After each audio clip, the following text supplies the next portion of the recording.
Okay, English 2, let's finish up chapter 3, Huts on the Beach in Lord of the Flies. So at the beginning part of chapter 3, we saw that Jack, his hair is longer and he is becoming a more skilled hunter, even though he hasn't killed anything yet. We can definitely see where that's going. Ralph is really irritated that nobody is helping to build the huts on the beach, the shelters, which shelter is a really important aspect of survival. It not only gives kids a place to sleep at night, but it gives you a feeling of home and it gives you a feeling of security. They brought up at the beginning of the chapter how the boys on the island are beginning to have nightmares about how they're afraid of the beastie, of the snake thing. And even though it's not real, even though there's no definable proof of there being a beastie or a snake thing on the island, it still gets in their head, and not having a safe place to sleep can really exacerbate those types of fears. So when we finished at the page break for the beginning of chapter 3, we had seen that Simon was actually helping out quite a bit with Ralph to build the rest of the shelters, even though everyone else had given up at that point. But when Jack finally agrees to help, Simon was nowhere to be found. So now what we're going to do is continue the chapter. There's only about a page and a half left, and we're going to see where Simon went and what he's up to. Simon was not in the bathing pool as they had expected. When the other two had trotted down the beach to look back at the mountain, he had followed them for a few yards and then stopped. He had stood frowning down at a pile of sand on the beach where somebody had been trying to build a little house or hut. Then he turned his back on this and walked into the forest with an air of purpose. He was a small, skinny boy, his chin pointed, and his eyes so bright they had deceived Ralph into thinking him delightfully gay and wicked. The coarse mop of black hair was long and swung down, almost concealing a low, broad forehead. He wore the remains of shorts, and his feet were bare like Jack's. Always darkish in color, Simon was burned by the sun to a deep tan that glistened with sweat. He picked his way up the scar, past the great rock where Ralph had climbed on the first morning, then turned off to his right among the trees. He walked with an accustomed tread through the acres of fruit trees, where the least energetic could find an easy, if unsatisfying, meal. Flower and fruit grew together on the same tree, and everywhere was the scent of ripeness and the booming of 1,000,000 bees at pasture. Here, the little uns who had run after him caught up with him.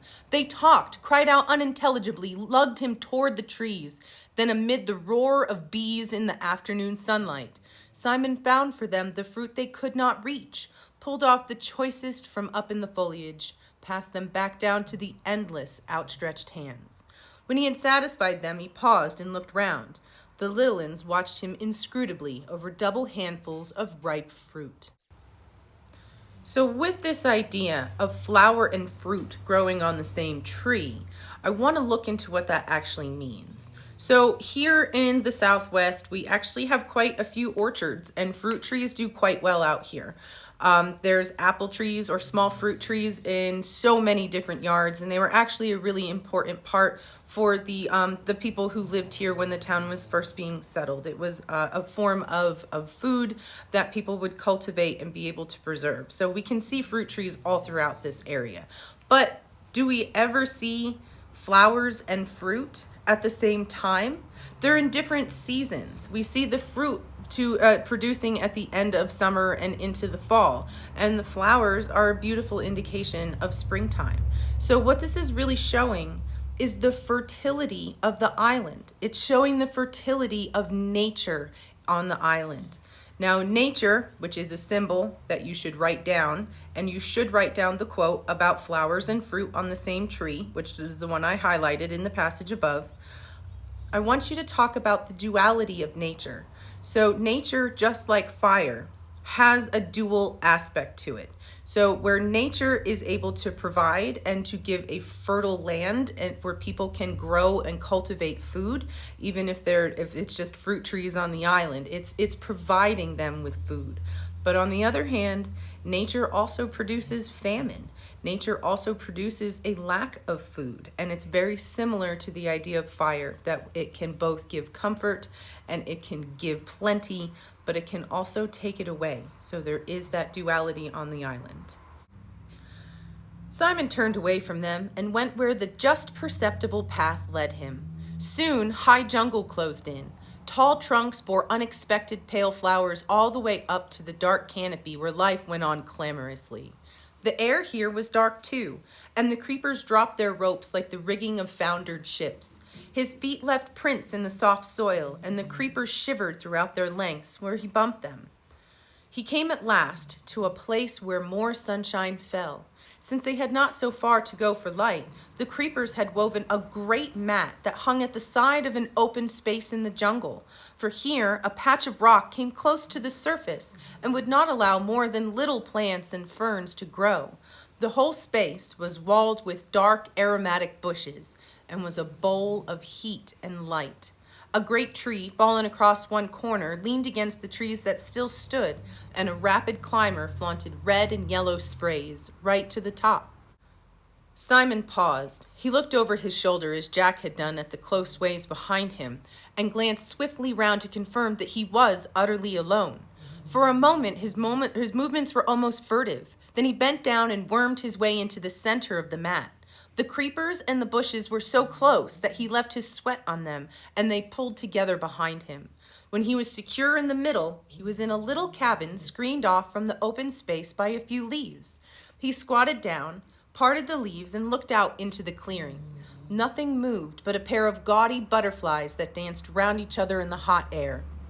Holding his breath, he cocked a critical ear at the sounds of the island.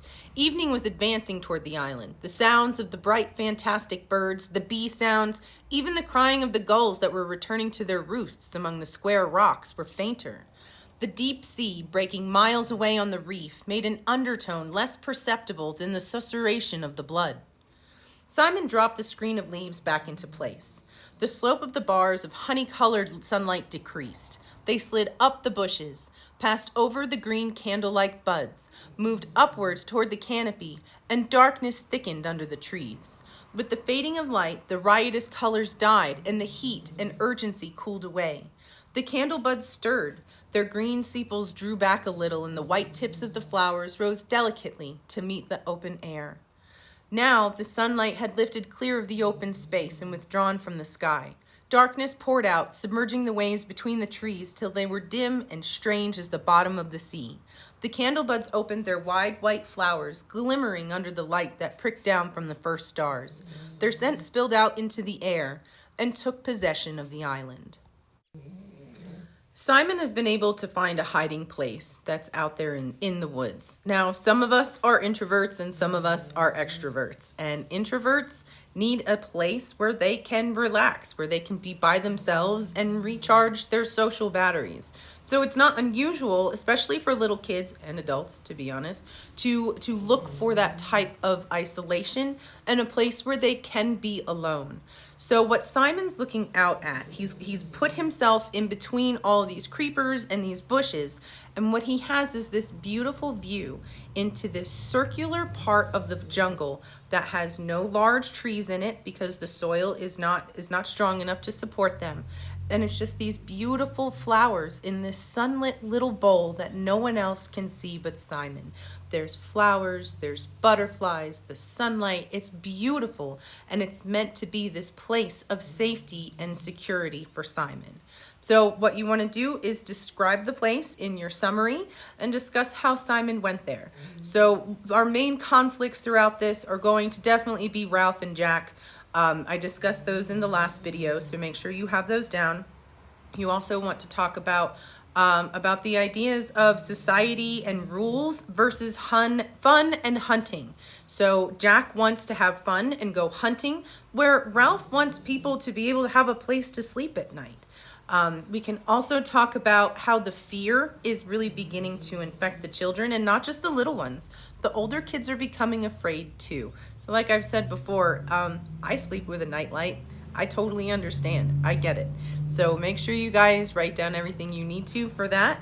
For your symbols, you can talk about, I would probably say the clearing. Simon's clearing is a symbol of peace and security and comfort. So you can write that down under symbols. And if there's anything, oh, and then the huts on the beach, the houses, are also going to be that symbol of security and safety. And then we have that symbol of nature, that duality of nature, where it is providing this fertile place for children to be able to eat fruit. And nature can take that away at any time. So that should be about it for chapter 3. And we'll get started on chapter 4 on Monday. Thanks, guys.